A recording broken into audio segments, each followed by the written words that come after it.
우리 오늘은 고린도전서 10장 1절부터 있는 말씀을 함께 공부하겠습니다. 고린도전서 10장 1절부터 우리 함께 읽겠습니다.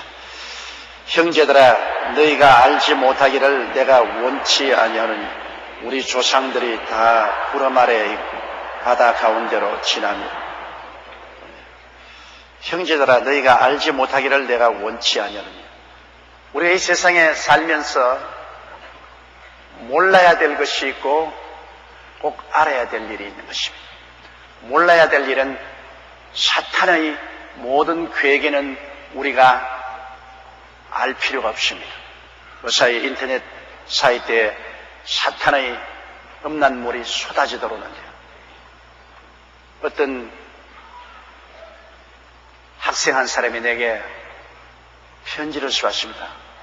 목사님, 나는 크리스찬 가정의 학생이고 우리 부모님이 내에 대한 기대도 상당히 큽니다. 그리고 나도 하나님의 영광을 위해서 미래에 참으로 훌륭한 인물이 되고 싶은 생각이 간절합니다. 그러나 컴퓨터에만 앉아서 있으면 어찌할 도리 없이 매일같이 음란 사이트로 들어갑니다. 그러니 컴퓨터에 앉을 때마다 음란 사이트에 들어가서 시간 간 줄 모르고, 그러므로 공부를 등한히 하게 되고 마음은 혼란스럽고 양심적인 고통은 다가오고 갈등의 일로 말로 다 할 수가 없습니다. 나는 이 갈등을 어찌할 바를 모르겠습니다. 반드시 이것이 나쁘고 좋지 않은 것을 알면서도 컴퓨터에만 가면은 나는 음란 사이트에 들어갑니다. 나는 어떻게 해야 되겠습니까?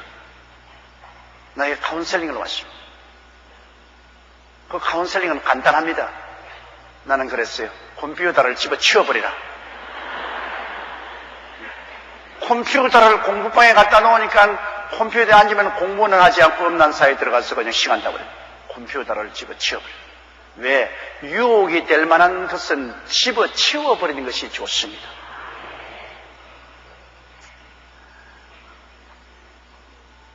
사람들은 자기는 유혹을 받아도 이길 수 있다고 생각하는데요. 그렇지 않습니다. 근본적으로 인간이 약하기 때문에 유혹을 받으면 유혹에 넘어집니다. 예수를 믿은 사람이 중생을 했는데 언제나 회사에서 집으로 돌아오는 그 길목에 술집이 있어요. 그런 그 술집 앞에 서서 땀을 흘리고 투쟁을 합니다. 들어갈까 말까, 들어갈까 말까. 근데 꼭 들어가고 말아요. 들어가서 곤드레 만드레 취해서 집에 돌아와가지고서는 회개하고 자복하고 괴로워하고, 그러고 난 다음에 이제 마음과 생활을 씻었다고 생각하고 또 직장에 가서 돌아올 때는 또 술집 가서 또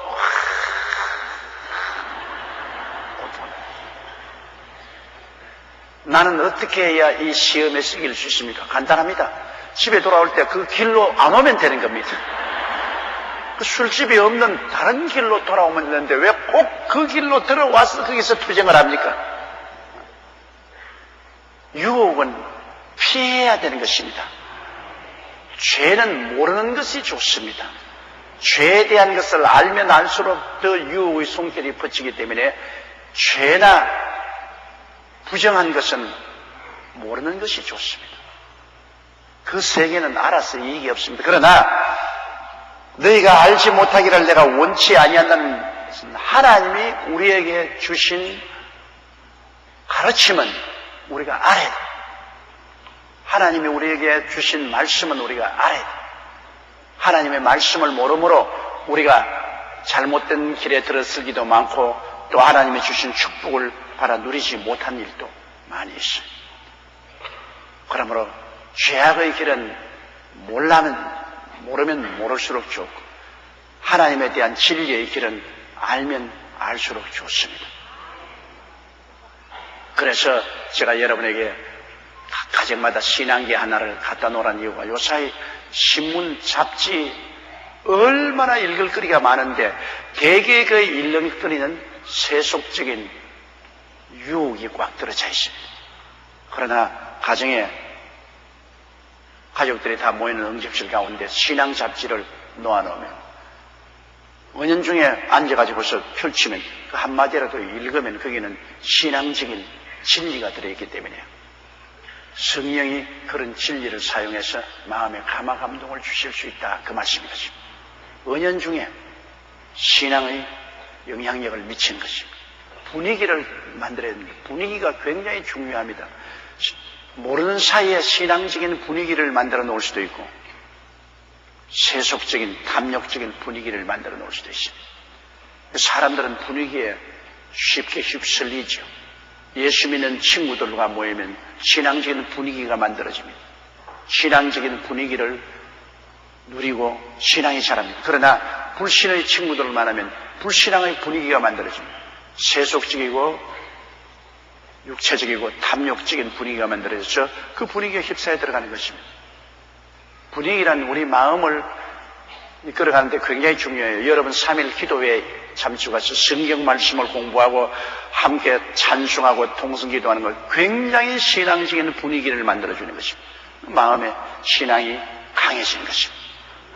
그러므로 형제들아 너희가 알지 못하기를 내가 원치 아니한다는 것은 과거에 우리 신앙의 선조들이 걸어오고 체험한 그 경험을 우리가 알면 타산지석이라고 남의 산에 돌 우리 산에 갖다 놓으면 우리 돌 되는 거죠.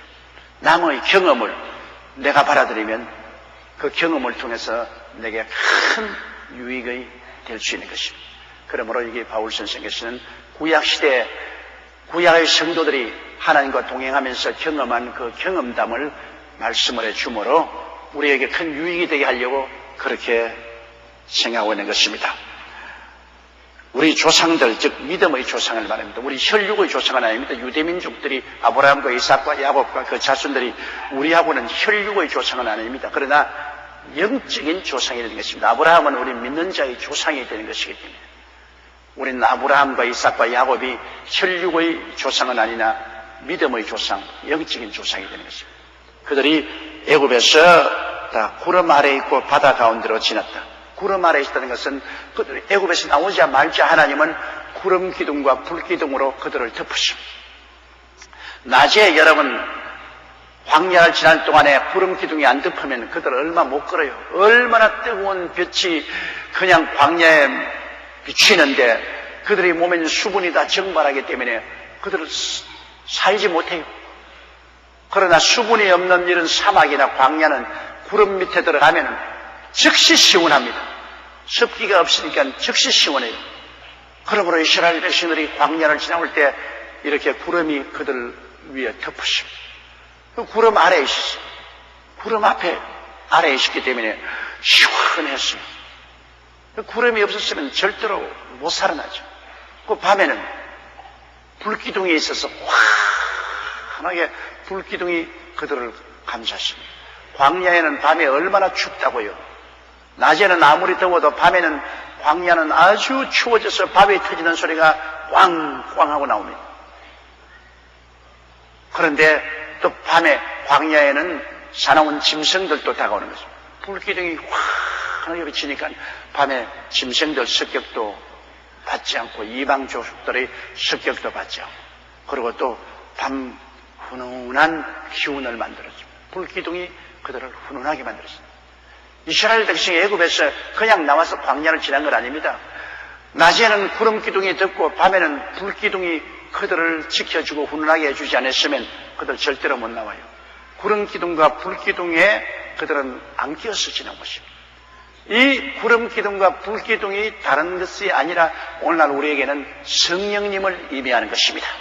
우리가 세상에서 나와서 예수를 믿고 천국으로 향하는데 여러분 성령님이 구름 기둥이 되고 불 기둥이 되어서 우리를 감싸주지 않으면 우리가 이 광야 같은 세상에서 살아남지 못합니다. 예수를 믿었다고 해서 그들이 이 광야를 신앙을 지키고 나갈 만한 힘이 있는 것이 아닙니다. 유혹이 얼마나 많고 고통이 얼마나 많은데요. 나 성령이 오셔서 우리를 품어주시고 우리에게 구름 기둥이 되어 주어서 우리를 시원하게 해주시고 불 기둥에 대해서 우리를 훈훈하게 해주시고 성령이 우리를 이끌어 주시기 때문에 우리가 이 광야의 같은 인생길을 믿음을 잃지 않고 걸어갈 수가 있게 되는 것입니다. 이러므로 성령님이 얼마나 중요하다는 것 아무리 강조해도 충분하지 않습니다. 어린애 아기를 낳는 것이 중요한 것이 아닙니다. 기르는 것이 더 중요합니다. 아무리 낳아도 기르지 못하면 죽어버리지 않습니다. 예수 그리스도를 믿게 하는 것이 전부가 아닙니다. 믿고 난 다음에 신앙이 성장하면서 타락하지 않고 자라가게 하는 것이 얼마나 중요합니까? 그러기 위해서는 자라가는데 우리에게 끊임없이 우리를 품어주고 보호해주는 보혜사 성령님이 절실히 필요한 것입니다. 그러므로 성령님을 알아야 돼요. 어린애기가 엄마 없이 살아갈 수 없는 것처럼 우리는 성령님 없이 살아갈 수가 없습니다. 성령님은 우리를 돕기 위해서 항상 곁에 계십니다. 오직 눈에 안 보일 뿐이지.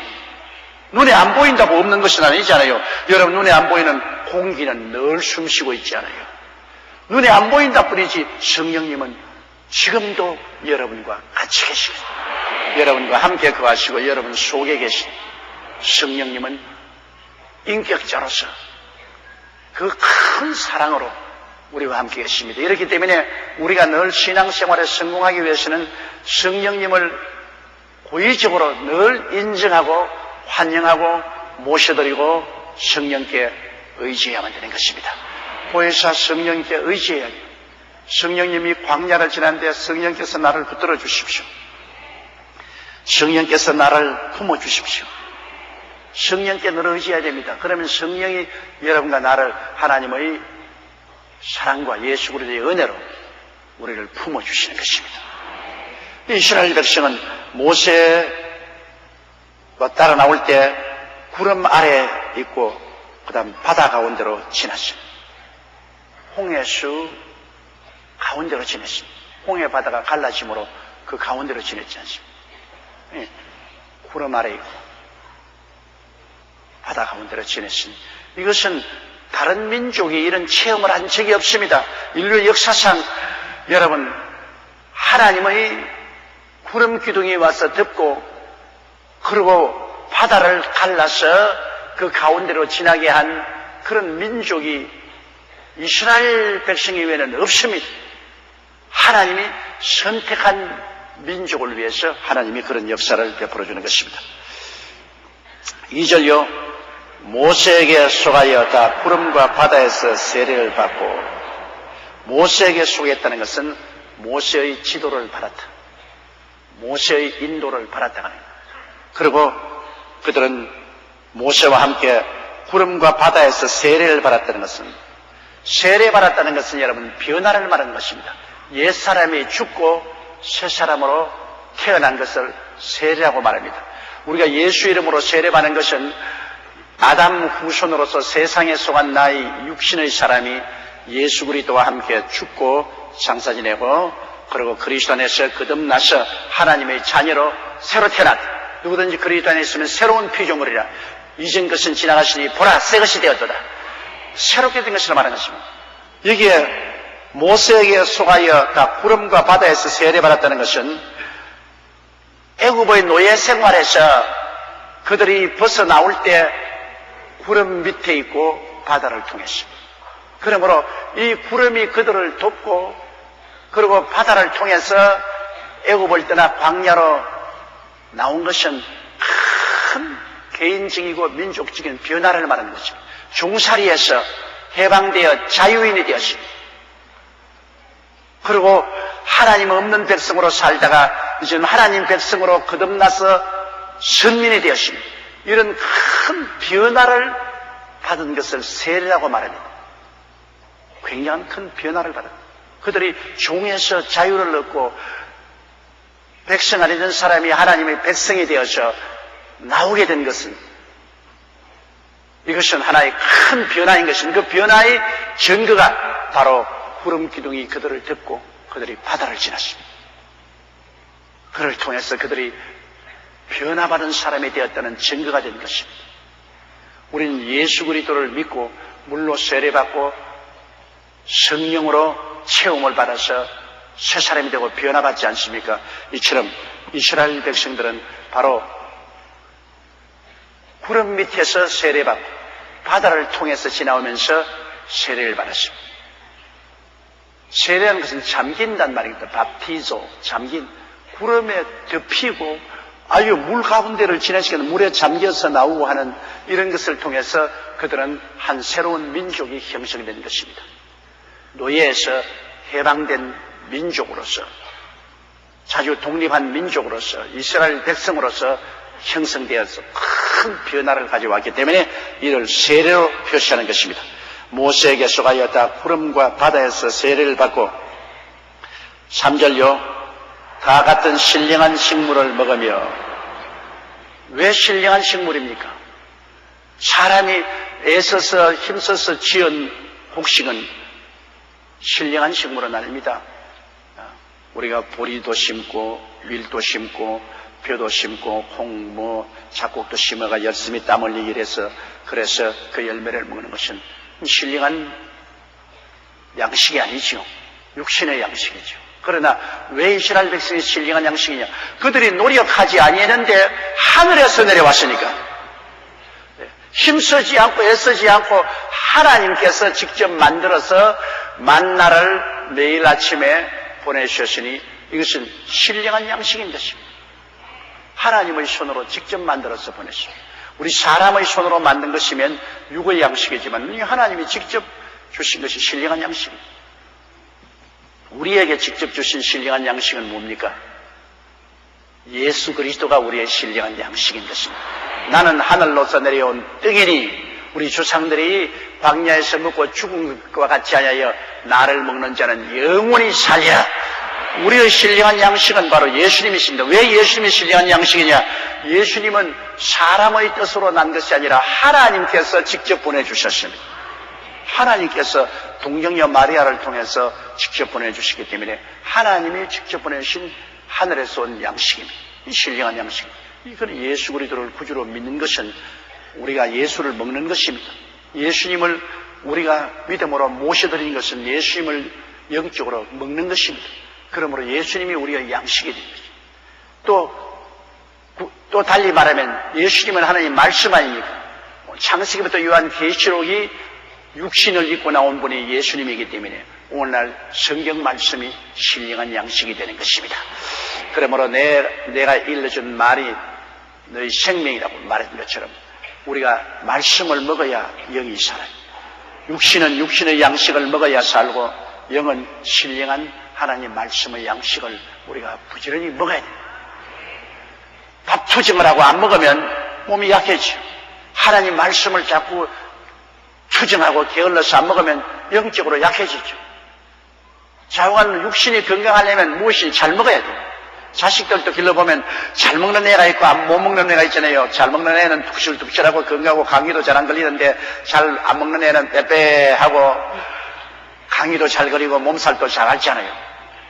그러므로 말씀을 잘 먹고 소화를 잘하면 영적으로 건강해지는 것입니다. 4절요. 다 같은 신령한 음료를 마셨으니 이는 저희를 따르는 신령한 반석으로부터 마셨으며 그 반석은 곧 그리스도시라. 신령한 음료를 마셨다는 건 보통 물 같으면 강물이 흐른다든지 샘물이 솟아오르든지 하는데 그들이 마신 것은 터무니없는 것이 물입니다. 그건 뭐냐? 르비딤에서 그들이 물이 없어 다툴 때 모세가 아론과 가서 지팡이로 바위를 치니까 바위에서 물이 솟아났어요. 여러분, 바위에서 어떻게 물이 나옵니까? 이건 큰 상징입니다. 우리의 만세 반석은 예수님 아닙니까? 여러분, 예수님을 십자가에서 치니까 예수님 몸에서 물과 피가 나왔는데 예수님 십자가에서 흘리신 물과 피가 우리에게는 뭐가 됩니까? 신령한 음료가 되는 것입니다. 예수님이 내 살을 먹고 내 피를 마시라고 한 거죠. 그리스도를 치니 그리스도에게서 우리가 영원히 사는 신령한 음료가 남았습니다. 물과 피를 흘리셨습니다. 그 물과 피는 우리에게 참 음료가 되는 것입니다. 그 상징으로 이스라엘 백성이 물이 없을 때 모세와 아론이 르비딤에서 반석을 치니 반석에서 물이 넘쳐나왔습니다. 이 반석은 예수님을 상징하는 것인데 이스라엘 백성에게 이 반석 대신 예수님이 늘 같이 따라다녔습니다. 그러므로 예수님을 통해서 그들은 하나님의 기적을 늘 체험했습니다. 지금도 우리 반석에 있는 예수님이 우리와 늘 같이 계신 것입니다. 주님 말씀에는 볼지어다 세상 끝날까지 내가 항상 너와 같이 하랴. 너희 두세 사람이 내 이름으로 모인 것이란 나도 너희 가운데 있겠노라. 우리 반석에 있는 예수님이 이 자리에 와 계신 것입니다. 우리도 예수님을 통해서 우리가 신령한 생명수를 마시지 않습니까? 예수님 통해서 우리는 성령의 생명수를 마시고 보혈의 은혜를 마셔드리는 것입니다. 우리의 신령한 반석인 예수님이 항상 우리와 같이 계시기 때문에 우리가 믿음으로 기도하면, 예수님 이름으로 기도하면 하늘에 올라가지도 않고 이 자리에서 우리가 성령의 생수를 마시게 되고 예수님의 보혈의 은혜를 마시게 되는 것입니다. 신령한 반석 되신 예수님이 우리하고 늘 같이 계십니다. 이스라엘 백성들에게도 광야에서 신령한 반석 되시는 예수님이 늘 가시기 때문에 사실은 모세와 아론이 반석을 쳤지만은 그 반석에서 물이 나온 것은 예수님이 그 물을 내려주신 것입니다.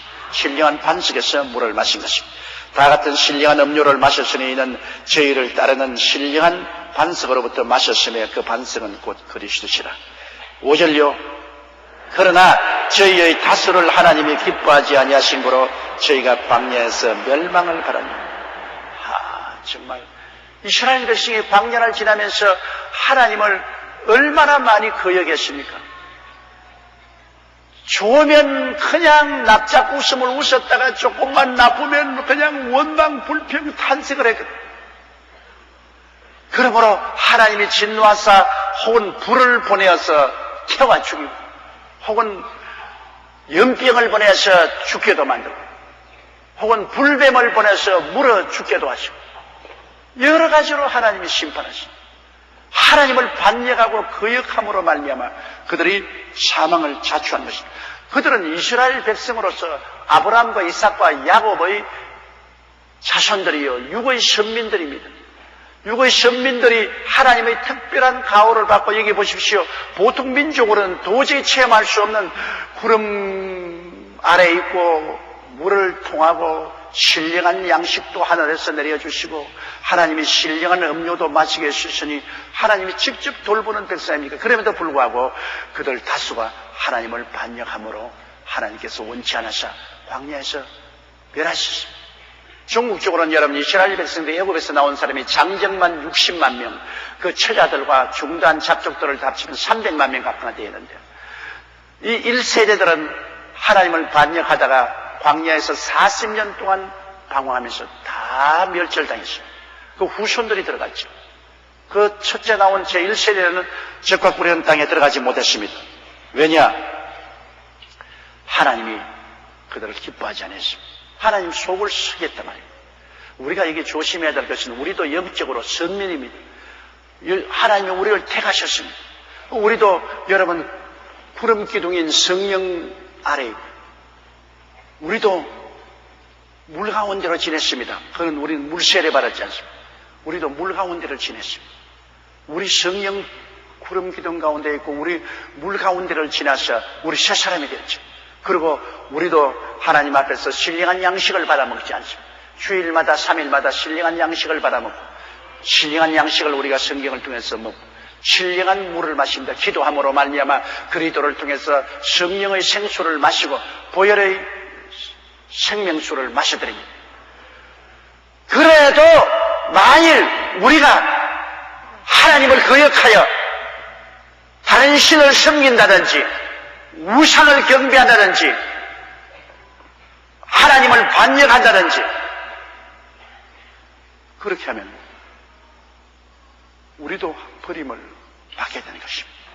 하나님이 택해서 하늘나라 영적 선민으로 만들었음에도 불구하고 여러분 하나님이 기뻐하지 아니하시면 버림당하는 거예요.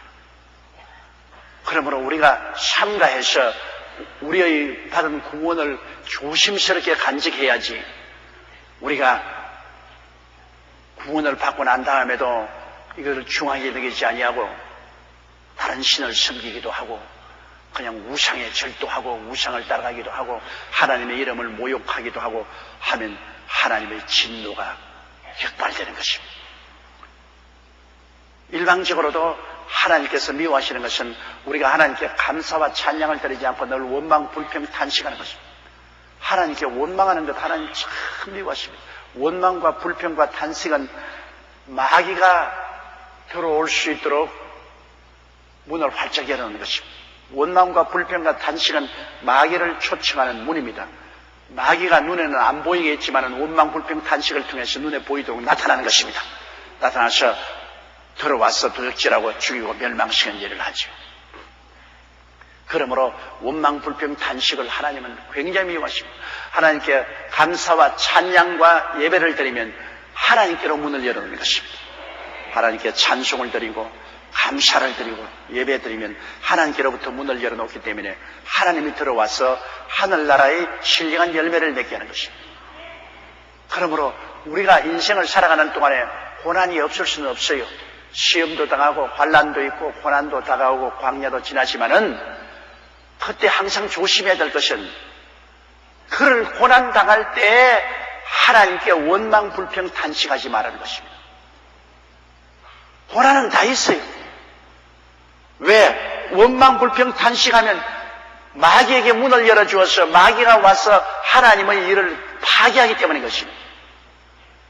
우리가 시험과 환난과 고난을 당할 때 하나님께 엎드려서 알든 모르든 그저 하나님께 감사드리는 것이 제일 좋습니다.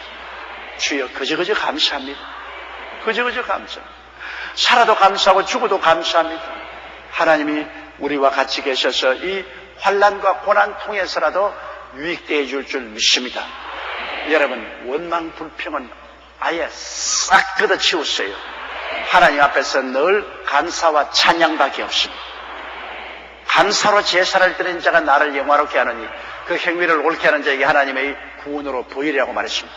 감사하는 자에게 하나님 구원을 보이지 원망 불평 탄식하는 자에게는 하나님이 심판이 나타나는 것입니다. 왜 그런 어리석은 일을 하겠어요? 사람을 보고 원망 불평 탄식해도 여러분 밉습니다. 여러분 남편을 완전히 여러분에게 돌아서게 만드는 법이 있어요. 어떻게 하냐? 남편 보고 원망 불평 탄식합니다. 남편이 들어오기만 바가지를 가서 원망해요. 왜 우리 동창생 남편은 돈도 잘 벌고 집도 좋은 집 짓고 아주 차도 좋은 차인데 당신은 이게 뭐야 말이야. 내가 당신에게 시집 온 것 정말 평생에 한이 된다. 이 쭈꾸리 많은 월급에 우리 사는 형편이 뭐냐? 왜 우리는 다른 사람은 그랜저 타는데 소나타 타고 다니느냐? 원망 얼마나 하면 그 남편 그때부터 집에 안 들어오기 시작하는 것입니다. 술 마시고 될 대로 되라까지 것. 큰 뼈 빠지게 일해와도 날 고맙다고 안 하고 인정도 안 해주는데 내가 무 때문에 가족을 위해서 일할고 내 팔자 사나워서 저 여자 만나가지고서 나 인생 고약하게 되었다. 완전히 사람이 달라져 버립니다. 원망과 불평과 탄식을 계속하면 완전히 한 남자를 파멸시켜 버릴 수 있습니다. 그러나 남편에게 감사해서 길을 한번 살려봐 주세요. 여보, 내가 당신하고 결혼한 게 참 행복하게 생각한다. 누가 뭐라 하더라도 내게는 당신이 제일이다. 내 눈에 콩깍질이 끼었는지는 모르겠지만은 그래도 나는 당신이 제일 좋다. 당신이 내가 보면 제일 미남이고 당신이 제일 마음에 들고 당신 만나서 내가 행복하다. 그리고 당신이 열심히 노력해서 우리 처자를 먹이려고 고통당하면서 참고 있는 것 얼마나 고마운지 나 항상 당신을 고맙게 되긴다. 이 남편 기를 살려주는 거예요. 기가 살아나. 나 별로 잘 난 줄로 몰랐는데 아유 내 아내는 나를 갖다가 참 이렇게 과분하게 생각해주고 내가 하는 일에 고맙게 생각하니까 열심히 가족을 위해 살아야겠다. 그래야 술친구가 놀러갈 것도 아니야. 나 술친구가 놀러갈 수 없어. 나 세상으로 못 나가. 집에 들어가야 돼. 애끼고 열심히 노력하고 길을 살려줘요. 남편에게 가장 중요한 서비스가 뭔지 압니까? 남편의 길을 살려줘야 돼요. 길을 죽이면 안 돼. 오늘날 부인들이 남편 길을 실컷 죽여놓고 난 다음에 그 다음 남편 보고 잘해주기로 하는데 기가 죽은 사람이 나가서 뭘 잘해줄 수 있어요? 길을 살려주면 길을 쓰고 잘을 떼려고 애를 쓴다는 것입니다. 그러므로 여러분께서 할 수 있는 것은 남편에게 길을 살려주세요. 좋을 때는 길을 들살리지 않지만 아주 어려울 때, 직장을 잃었다든지 큰 낭패를 당해들지 할 때, 그때는 정말로 길을 살려줘야 돼. 용기를 줘야 돼. 용기를. 내가 이번에 수영로 교회 가서 그 성시화 운동 집회하는데, 제가 외국에서 부흥한 그 부흥의 장면을 보여주는데, 거기 사람들이 다 날 보고 용기 줘, 용기 줘, 자꾸 그러니까 그 영어를 모르는 어떤 분이 내게 질문하러 왔어요. 그 서양 사람들도 거기 보니까 한국말을 쓰는데요. 그런 무슨 한국이냐? 목사님 보면 용기를 달라고. 용기 줘, 용기 줘.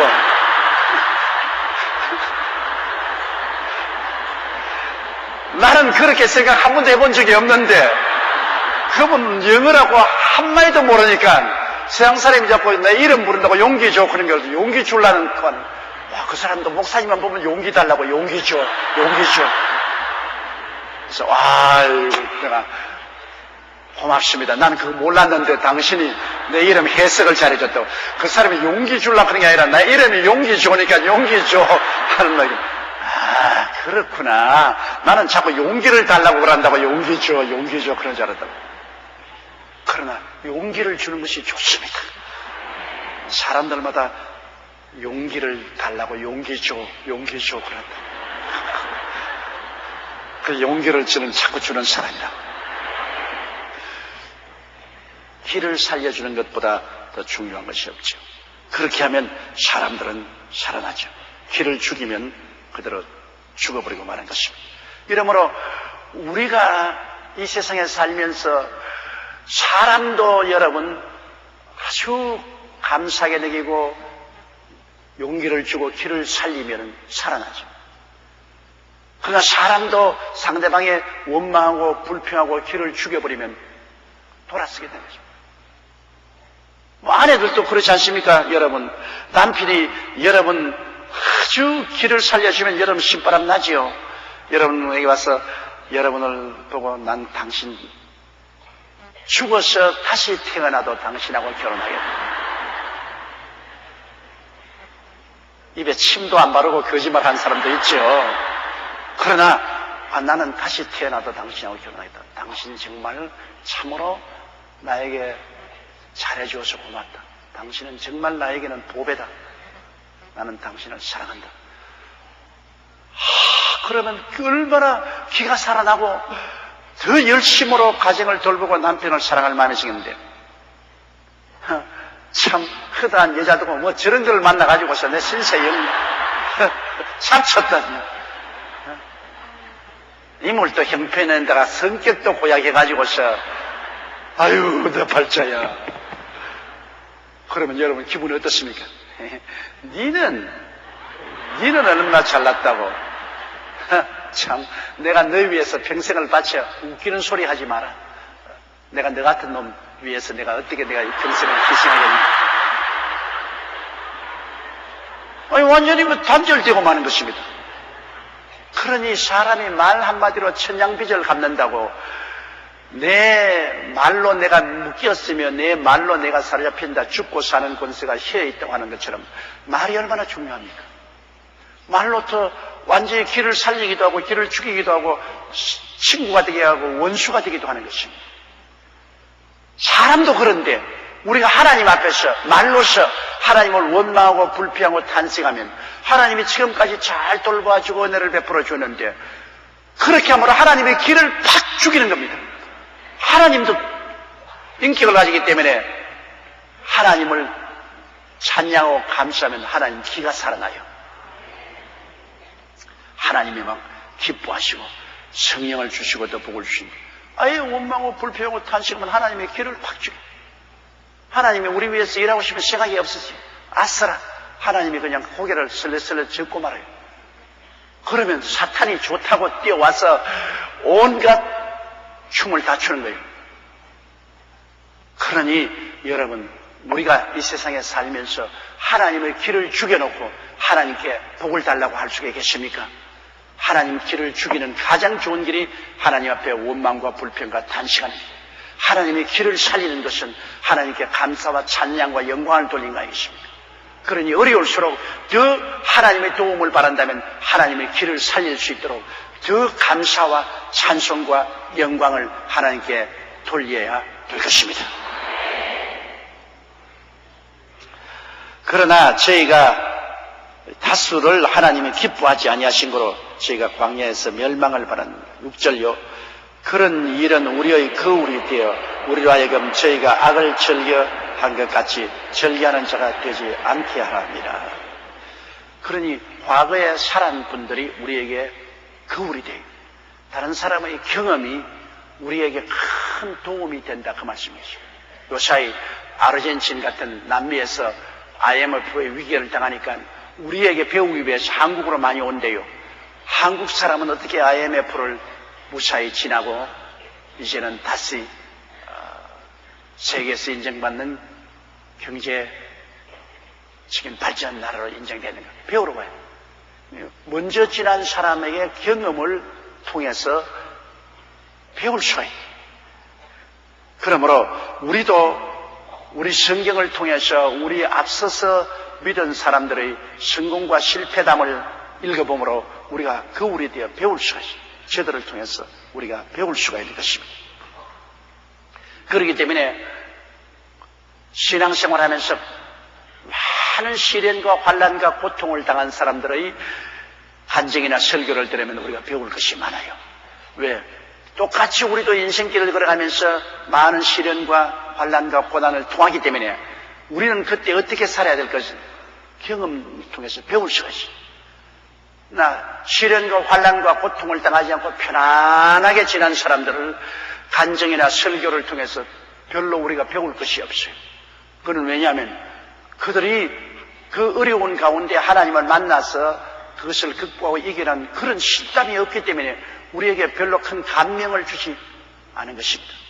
내가 이번에 수영로 교회 가니까 목사님 한 사람이 내게 와서 가만히 자기가 성공한 목사님들을 보니까 예배 없이 폐병 걸린 사람이라. 한경직 목사도 폐병 걸려서 살아났지. 조영기 목사도 폐병 걸렸지. 김사만 목사도 폐병 걸려서 살아났지. 뭐 큰일한 사람마다 다 폐병 걸렸는데. 그래서 자기도 기도를 했답니다. 하나님 나도 폐병 좀 들리게 해주십시오. 그랬는데 폐병이 안 걸리고 간병이 걸려버리고 말았어. 그래서 하나님 물었다. 하나님 왜 폐병을 달라고 했는데 간병이 들려가지고서 간경화증이 걸려서 간암으로 돌아간다고 의사가 말하는데 왜 이랬습니까? 그러니까 하나님께서 그런 지혜를 주시더랍니다. 옛날에 조용기 목사 시절에는 폐병의 치료가 없었어. 그때는 개 잡아먹는 것밖에는 별 도리가 없었어. 폐병의 치료가 없지. 요사이는 약이 발전이 돼가 폐병은 병으로 생각하지 않아. 다 치료가 돼. 그러므로 너는 폐병 들리면 약을 먹고 치료받을 테니까 소용이 없으므로 약이 없는 간경화증을 주신 거야. 그러니 너도 이제 기도를 결사적으로 해가지고서 하나님 능력으로 나아야지 약이 없지 않느냐. 그래서 저는 오히려 기뻐하고 하나님이여 이제는 폐병 대신에 간경화증을 주심을 감사합니다 하고 기도를 하는데 이제 기도의 능력으로 간경화증만 나으면 자기도 유명한 목사가 될 것이라고 그렇게 말을 해요. 그 경험이라는 것이 그렇게 중요한 것입니다. 사람이 하나님을 경험을 통해서 만난다는 것은 굉장한 힘과 용기를 허락하여 주시는 것입니다. 하나님에 대해서 이야기를 들은 것하고 하나님을 만나본 것하고 차이가 얼마나 많습니까? 만나본 사람은 정말 담대하게 복음을 전할 수가 있게 되는 것입니다. 자, 그러므로 우리는 경험한 사람들의 경험을 듣고 우리는 그런 것을 통하지 않고 살아갈 수 있도록 그렇게 해야 되겠습니다. 그러면 옛날 사람들이 하나님께 버림을 당한 이유가 어디 있느냐? 7절 보십시다. 저희 중에 어떤 이들과 같이 너희는 우상 숭배하는 자가 되지 말라. 기록된 바 백성이 앉아서 먹고 마시며 일어나서 뛰는다 함 같으니라.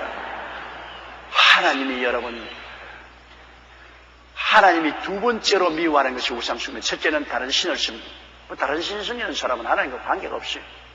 이건 뭐 하나님께서 이건 무조건 하고 그것은 지옥으로 하도록 예정해 놓은 사람들, 다른 신을 섬깁니다. 또 우상을 섬기는 사람은 믿는 자가 우상을 섬긴단 말입니다. 그게 문제입니다. 안 믿는 자가 우상을 섬기는 게 아니라 주를 믿는다고 하면서 우상 섬기는, 이거 하나님은 어떻게 되느냐, 우상 섬기는 자를 부정한 아내로 성경에 무엇하고 있습니다. 하나님은 남편이고 우리를 이스라엘 백성은 아내로 하는지, 우리는 예수님이 우리 신랑이고 우리 신부 아닙니까? 여러분, 부정한 아내를 기뻐할 남자는 아무도 없습니다.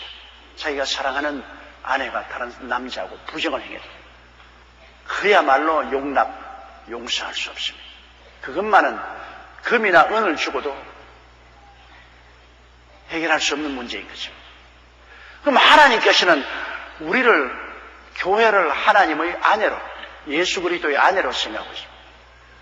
그런데 우상 숭배라는 것은 바로 부정을 행하는 거예요. 다른 남자하고 부정을 행하는 것과 같이 보는 것입니다. 그러니 하나님이 얼마나 무서운 질투를 가지고, 아예 다른 신을 섬기는 사람은 하나님의 아내도 아니요, 그리스도의 신부도 아니요, 그건 버림받았어요. 그러나 그리스도의 신부가 되고 하나님의 아내라고 하는 사람이 우상을 섬기면 이건 하나님께서 무지무지하게 미워하는 것입니다. 그런데 예수를 믿는다는 장로나 집사, 정치인들이 혹은 국회의원이나 대통령 나올 사람들이 우리가 텔레비에 보면 저 우상 증가에 가서 우상에 넙적넙적 절을 하는 거면, 대통령 되면 뭐합니까?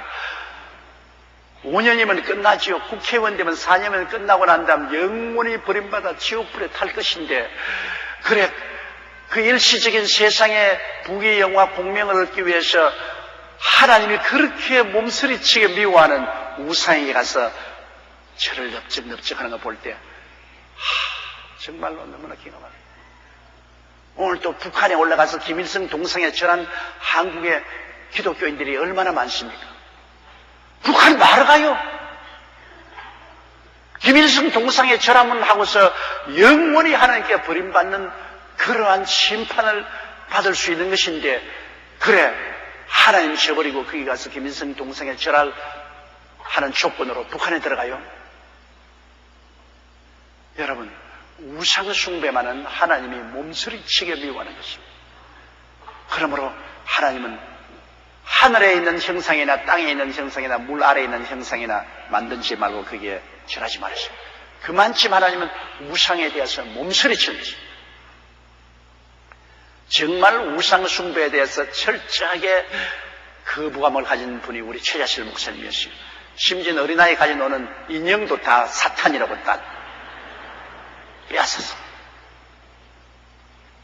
우상, 그것만은 하나님이 원치 않습니다. 그런데 이스라엘 백성이 결국 버림받은 것은 우상 숭배 때문에 버림받았어요. 북이스라엘과 남유다도 다 버림받은 것은 바알신과 아세라신을 섬겼습니다. 바알신은 태양신이고 아세라신은 지신입니다. 그런데 이 태양신과 지신 상징하는 바알과 아세라신 그 목상을 섬기다가 바벨론으로, 아수르로 포로가 되어서 다 잡혀가고 이스라엘이 멸망했습니다. 하나님이 친히 택해서 부른 민족도 우상 숭배할 때는 하나님이 그냥 가차없이 멸망시킵니다. 아무리 사랑하고 아름답고 귀하게 품에 품던 여인이라도 다른 남자하고 부정을 행하면 그 길로서 박살나는 겁니다. 다시는 돌아보지 않을 것입니다. 하나님이 그런 심정입니다. 영적인 간음을 하지 말아야 돼요. 우상 숭배는 영적인 간음이죠. 모세가 시내산에 올라가서 율법을 받기 위해서 40주 40년 금식하고 있을 때 모세가 늦게 내려간다고 아론과 이스라엘 백성들이 황금 우상을 만들어서 거기에 절하고 먹고 마시고 뛰어 춤추다가 모세가 내려와서 보고 진노해서 레위인들을 시켜서 하루에 3,000명을 죽였습니다. 3,000명을 죽였습니다. 우상 숭배는 하나님께서 아예 몸서리치는 죄인 것입니다. 그러므로 우리는 우리의 선조들의, 신앙의 선배들의 걸어간 발자취를 깨달아라고 절대로 우상 숭배하지 말아야 되는 것입니다. 절대로 우상 숭배하지 말아야 됩니다. 우상 숭배는 하나님을 진노케 만들어주는 거죠. 하나님이 화를 내시면 여러분 우리가 편안할 수가 없죠. 또 8절요. 저희 중에 어떤 이들이 간음하다가 하루에 23,000명이 죽었나니 우리는 저희와 같이 간음하지 말자. 이스라엘 백성이 모압 평지에 왔을 때 모압 왕 발락이 타락한 선지자 발람의 교시를 받아서 이스라엘 백성들을 간음하게 만들었습니다. 이 모압 왕 발락이 그들의 축제, 그들의 신전에서 축제를 베푸는데 그들의 축제에 이스라엘 사람들을 청했어요. 이스라엘 남자들을 청했습니다. 그래서 그 축제 동안에 모압 여인들로 하여금 이스라엘 남자들하고 음란하고 방탕하게 만들었습니다. 그들이 우상을 섬기는 축제에 가서 음란하고 방탕함으로 바알보올에 속한 사람들이었어요. 바알보올은 우상의 잔치에 참여해서 거기서 먹고 마시고 그냥 그 모압 여인들의 유혹에 빠져가지고서 음란하고 방탕했다. 하나님이 진노해서 하루에 23,000명이 죽었습니다. 하나님께서 연병이 들게 해서 23,000명을 죽게 했어요. 그러고 난 다음에 이튿날에 1,000명이 더 죽어서 우리가 구약성에 보면 하루에 24,000명이 죽었다고 하셨습니다. 여기는 하루를 말하고 거기는 이틀을 계산합니다. 하루에 23,000명, 그 다음 이틀에 또 1,000명이 죽어서 합계 24,000명이 죽은 것입니다. 전쟁을 해도 이만큼 죽지 않아요. 하나님이 진노해서 자기 백성에도 불구하고 우상 정강에 가서 우상에 같이 어울려서 먹고 마시고 춤추고 음란합니다. 이건 이중의 죄입니다. 우상 숭배한 죄에다가 또 이방 여인들하고 음란했으니 하나님이 진노하사 하루에 24,000명을 죽입니다. 그 오늘날 여러분 문화는 완전히 음란 문화 아닙니까? 오늘날 세계는 완전히 음란 문화 속에 푹 빠졌습니다. 더구나 인터넷이라는 것은 이 음란 사이트는 한국에서 오리지널이 있는 것도 하면 미국과 해외에 그 오리진이 있어서 거기서 송출을 하니까 한국에서 막을 도리도 없어요. 그러니 이 음란 사이트가 완전히 안방까지 들어오는데 그게 가장 문제가 자녀들 교육 문제입니다. 중등학교 학생 이상 지금 컴퓨터에 붙어서 살고 있지 않습니까? 컴퓨터에 붙어서 살고 있는 애들이 전부 그것을 보는 겁니다. 뭐 안 보는 애들은 없습니다. 보고. 학교 가면 전부 다 그런 이야기를 서로 나누고 정보를 나누기 때문에 완전히 음란의 시궁창에 빠져 있습니다. 소돔과 고모라성이 되어가고 있는 것입니다. 우리 잘 아는 제2세들이 오늘날 이와 같이 되어가고 있으니 정말로 하나님 앞에 우리 중대한 문제. 이걸 오직 막을 수 있는 길은 그리스도의 복음을 전가하는 길밖에는 다른 길이 없어요. 있는 컴퓨터 없앨 수가 없어요. 세속의 이 문화를 우리가 없앨 수가 없어요. 이 세상 밖으로 나가지 않은 이상은 이 세상에 사는 동안 세속의 문화 속에 우리가 살고 있습니다. 그 세속의 문화 중에 꽃이라고 하는 것이 오늘날 정보 문화인데 그게 컴퓨터가 있어요. 컴퓨터를 통해서 이 음란이 홍수처럼 휘몰아치는데 이걸 어떻게 막아요? 여러분 자녀들, 여러분 어른들은 모르고 있을 겁니다. 여러분은 대개가 컴퓨터 키도 못 누르는 사람들이 많아요. 그런데 하루에 내가 이메일이 얼마나 오냐?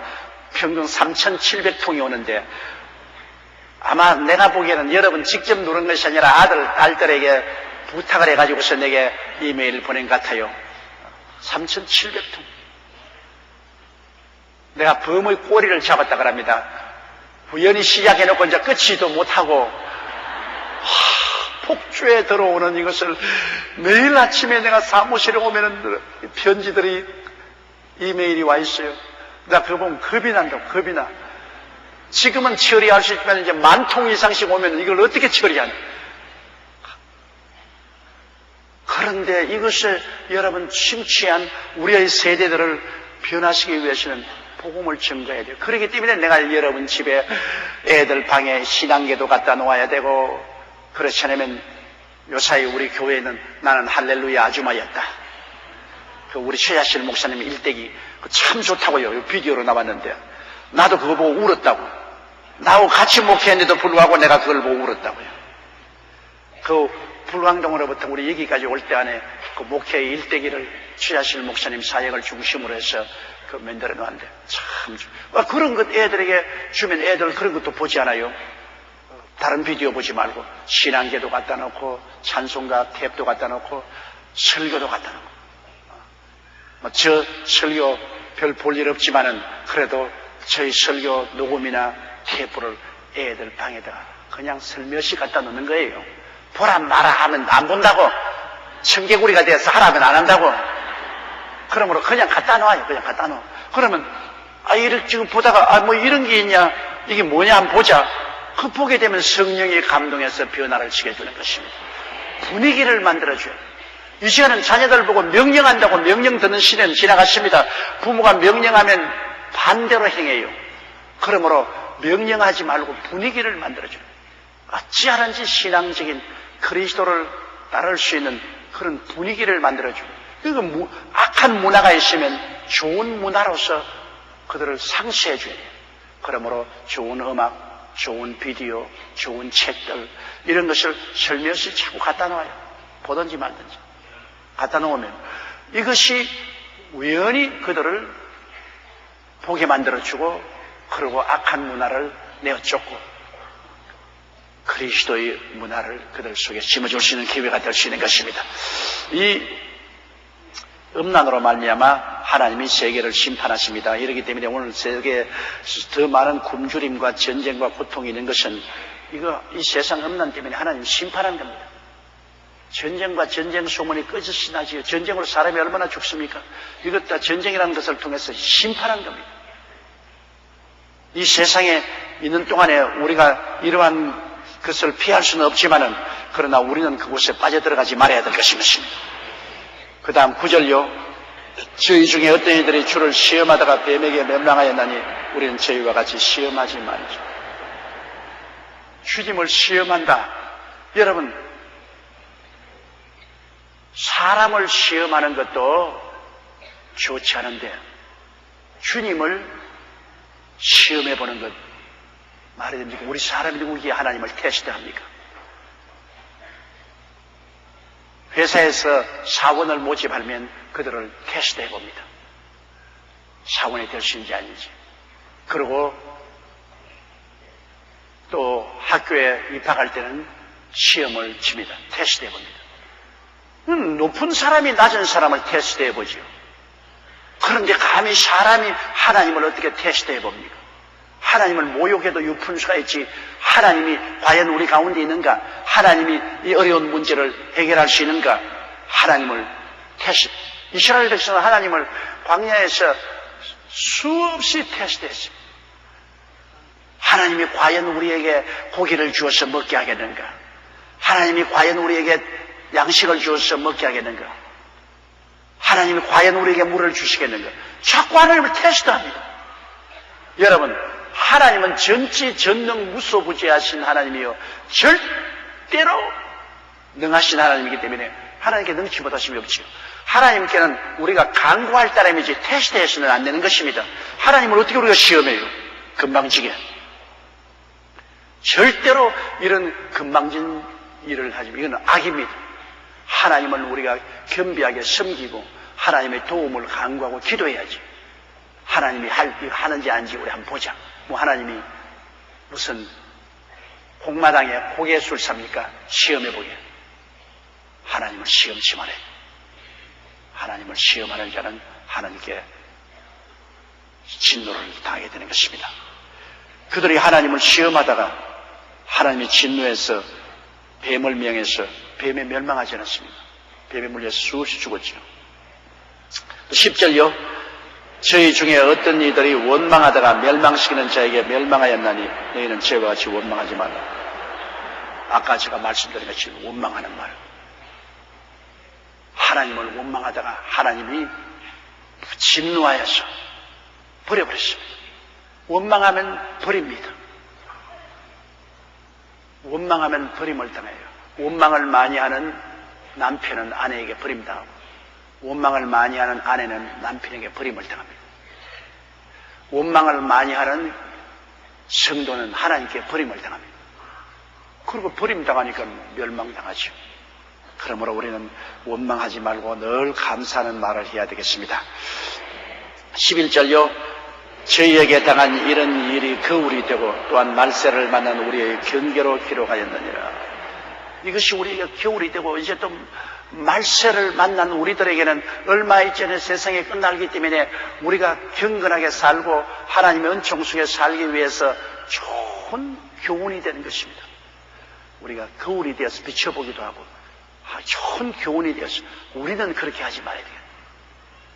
우리는 이런 것을 통해서 하나님께 버림받는 일을 당하지 말아야 되겠다고 우리가 스스로 경계할 수가 있는 것입니다. 12절요. 그런즉 선줄로 생각하는 자는 넘어질까 조심하라. 스스로 섰다고 생각하고 자신 있다고 생각하면 넘어집니다. 모든 일이 다 그렇습니다. 너무 자신 있다고 교만하면 넘어져요. 우리가 옛날에 시험을 칠 때 보니까 저희들 시대에는 초등학교 때도 시험 쳐서 들어가고 중학교도 시험 치고 고등학교도 시험 치고 대학교도 시험 치더라는데요. 시험장에 들어가서 나와가지고서 그 시험 쉽더라, 그 참 문제없더라 하는 놈 치고 안 떨어진 놈 내가 본 적이 없습니다. 시험 치고 난 다음 고추 먹은 소리하고 시험 어렵더라 말이에요. 나는 이 시험 잘못 친 거 보는 얘들이 시험에 척척 걸려요. 시험이 쉽더라고 하고서 나오는 놈은 왜 떨어지냐? 무엇가 뭔지 모르기 때문에 쉬운 거예요. 아는 사람은 쉽지가 않아요. 모르는 사람이 쉽지요.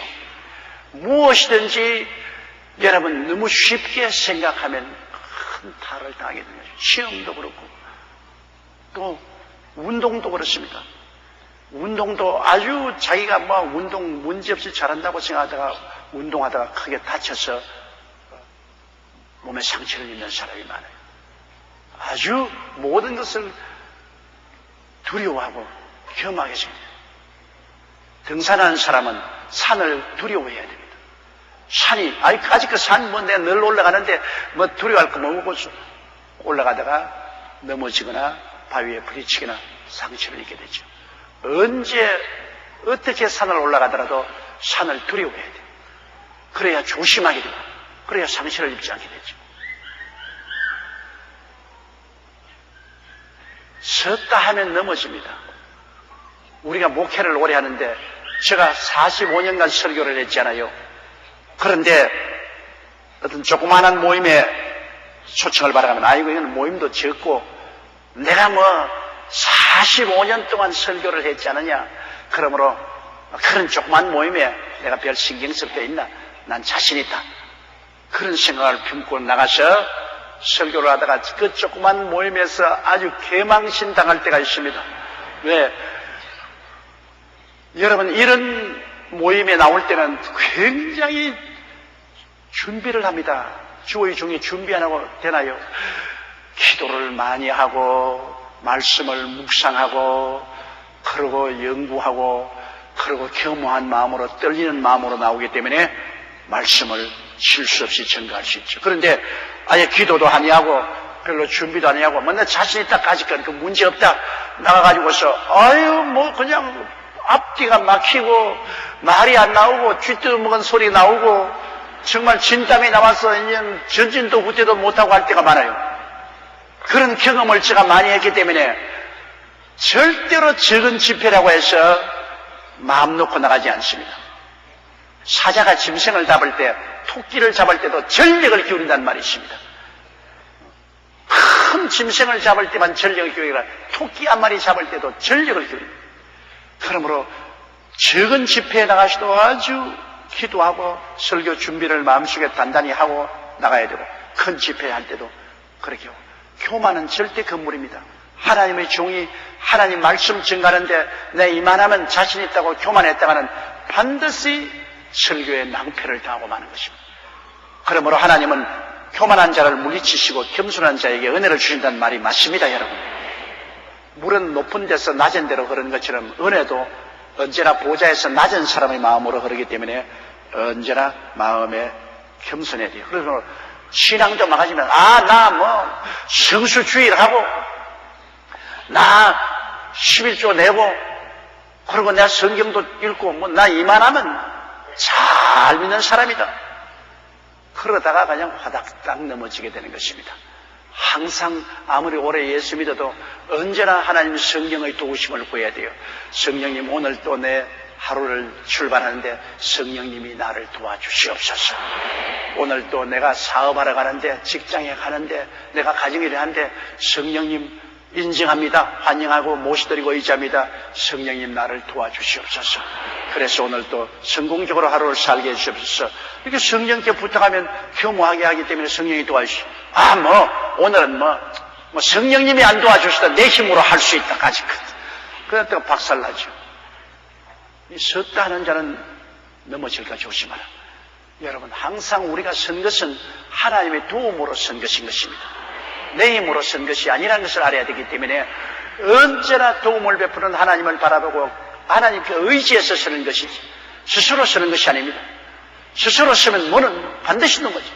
하나님께 의지해서 서면 넘어지지 않게 되는 것입니다.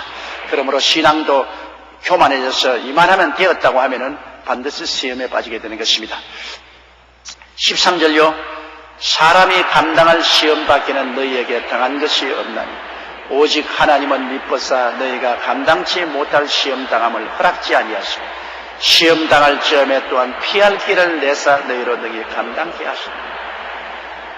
저는 이 말씀을 굉장히 사랑합니다. 왜냐하면 우리가 살아가면서 크고 작은 시험을 안 당할 수가 없죠. 다 시험은 당합니다. 하나님은 우리에게 시험을 통해서 우리 믿음을 강하게 해주시고 또 마귀는 우리를 시험해서 우리를 도적질하고 죽이고 멸망시키는 시험은 두 곳에서 오는 것입니다. 마귀가 주는 시험은 여러분과 나를 도적질하고 죽이고 멸망시키기 위해서 하는 유혹입니다. 마귀는 유혹을 통해서 탐심을 일으키고 우리를 시험하죠. 하나님이 주시는 시험은 우리가 순종하느냐 순종하지 않느냐를 살펴보아서 순종하는 자에게 더 큰 은혜와 복을 주기 위해서 시험에 붙이는 것입니다. 그러므로 하나님은 여러분과 내가 순종하고 믿느냐 안 믿느냐 이걸 시험해 보시고 마귀는 우리를 유혹해서 유혹을 해서 우리 정욕과 탐심에 떨어지게 하는 시험을 하는 것입니다. 그럼 우리에게 두 가지 시험이 다가와요.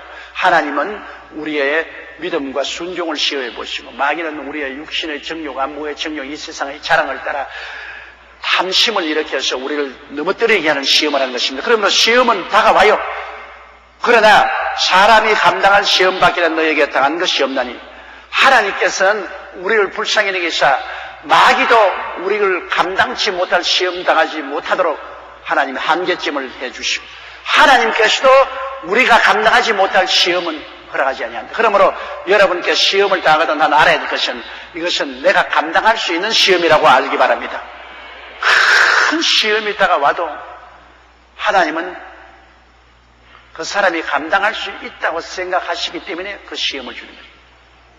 여러분 시험 치고 자식이 죽는 시험보다 무서운 거지. 나는 우리 교회 장로님 아들 한 사람 아주 대학도 졸업받고 촉망받고 정말로 장래가 촉망되는 아들입니다. 그런데 신앙도 좋아요. 그래서 부모님은 그 아들을 참 희망으로 삼고 좋아했는데 아이 자동차 타고 가다가 전봇대에 받아가지고서 그만 목숨을 잃어버리고 말았습니다. 그 시험 얼마나 무서웠습니까? 세상에 어떤 시험보다도 사랑하는 자식을 잃었을 때의 그 시험이란 말로 형용할 수 없는 것입니다. 그래서 내가 생각해 아이고 이제 장로님 권사님 이제 타락해 이제는 주님 버리겠다. 주님을 믿는데 왜 이런 일이 생기냐고 버리겠다고 생각해요. 그래서 위에서 기도만 하고 다른 일을 하지 못했어요. 그런데 그 장로님 권사님이 능히 그 시험을 이기고 더 튼튼한 신앙 속에 들어오더라고요. 그걸 볼 때 하나님이 그 시험을 이길 수 있도록 감당하지 못할 시험 아니고 그 시험을 이길 수 있는 힘을 주셨구나. 왜 그런 아들을 데려갑니까? 여러분 그거는 우리가 하나님이 하시는 일은 알지 못하지만은 그러나 우리가 최소한도 아는 바는 의인이 죽는 것은 화해 전에 하나님이 데리고 간다. 그 말씀이 성경에 있습니다. 왜냐하면 하나님은 그 사람의 미래를 알고 계시기 때문에. 가만 보면 그 사람이 지금은 잘 믿지만 미래에 큰 환란이 닥쳐서 예수를 버리고 그 영혼을 잃어버릴 위험이 있으면 하나님 미리 거두어 버린답니다. 화해 전에 하나님이 거두어 가신다. 우리는 모르죠. 하나님은 미래를 아시기 때문에 미래에 가서 영혼을 잃어버릴 위험이 있으면 지금 안 잃어버렸을 때 하나님 미리 거두는 것이 그 사람에게 훨씬 좋지 않습니까? 그러므로 하나님이 거두어 가신다고 성경은 말씀하네. 화해 전에 하나님이 거두어 가신다. 그러나 그런 큰 시험이 와더라도 하나님이 감당할 수 있도록 힘을 주시는 것입니다. 감당하지 못할 시험 허락하지 않습니다. 감당할 수 있게 시험을 주십니다. 또 성경에 보니까 시험 당할 점에 피할 길을 내서 너희로 감당해야 합니다. 여러분, 이 세상 안 믿는 사람들이 당하는 시험은 동굴입니다.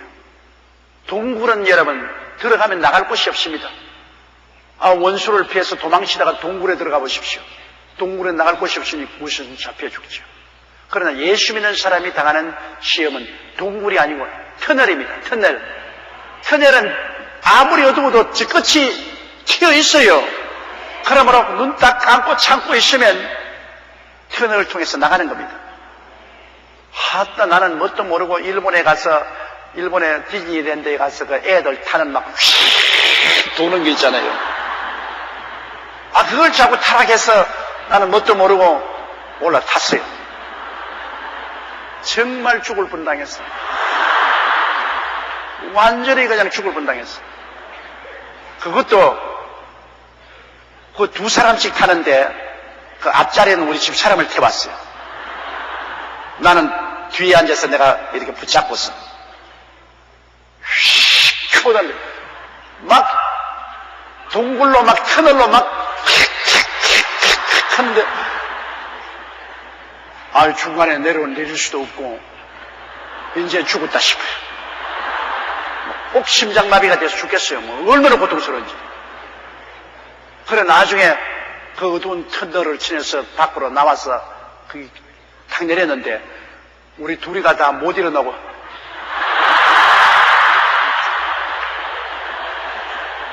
여러분 다시 타지 마세요. 여러분은 그런 거. 젊은 애들이나 타지 어른들이 탔다가는 그건 완전히 절단강산이에요. 그래도 고맙게도 터널이 돼서 밖으로 나왔기야 말이지 동굴에 들어갔으면 죽었지 뭐. 우리 예수 믿는 사람이 당하는 시련은 언제나 터널입니다. 아무리 터널이 길어도 끝이 있습니다. 참고 있으면 끝에는 광명한 천지로 나오게 되어서 좋은 일이 생겨요. 그러나 믿지 않은 사람은 그건 완전히 절망이죠. 믿지 않은 사람은 하나님이 안 계시기 때문에 그는 완전히 동굴로 들어갑니다. 동굴로 들어가서 나올 구멍이 없어요. 그곳에서 백골이 되고 말아요. 하나님께서는 감당치 못할 시험당함을 허락하잖아요. 그 시험당할 시험에 피할 길을 만들어 놓는 것입니다. 우리가 기도하고 믿고 참으면 그 피할 길을 통해서 나오게 되는 것입니다. 그러므로 저는 이 성경 구절이 저에게는 큰 도움이 많이 되었었어요. 저에게라고 시험이 없습니까?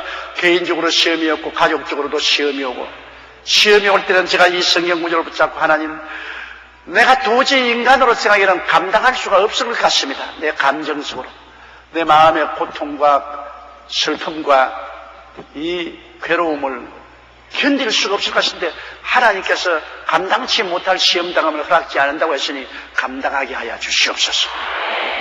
하나님 성령으로 나를 감당하게 하시옵소서.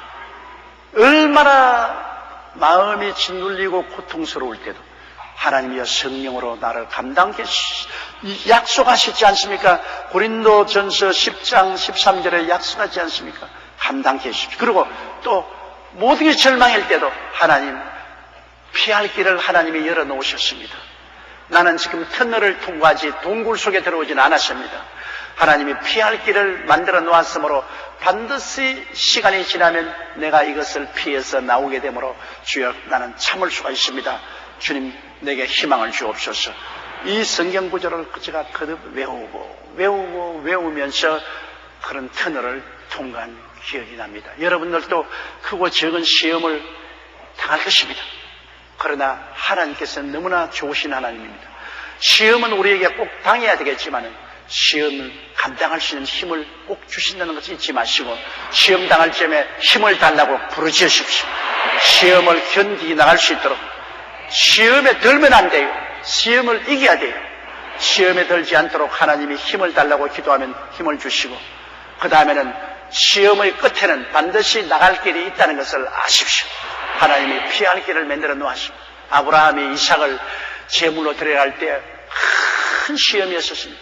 그러나 그 시험은 나갈 길이 있었습니다. 하나님이 산양 한 마리를 넝쿨에 얼금 꿔놓고 이삭 대신에 그 산양을 제물로 드리라 하나님이 나갈 길을 마련해 놓으신 것입니다. 여러분도 한 가지입니다. 큰 시험이 다가와도 여러분이 나갈 길이 하나님이 예배해 놓았기 때문에 믿음으로 그 길이 있는 줄 알고 견디십시오.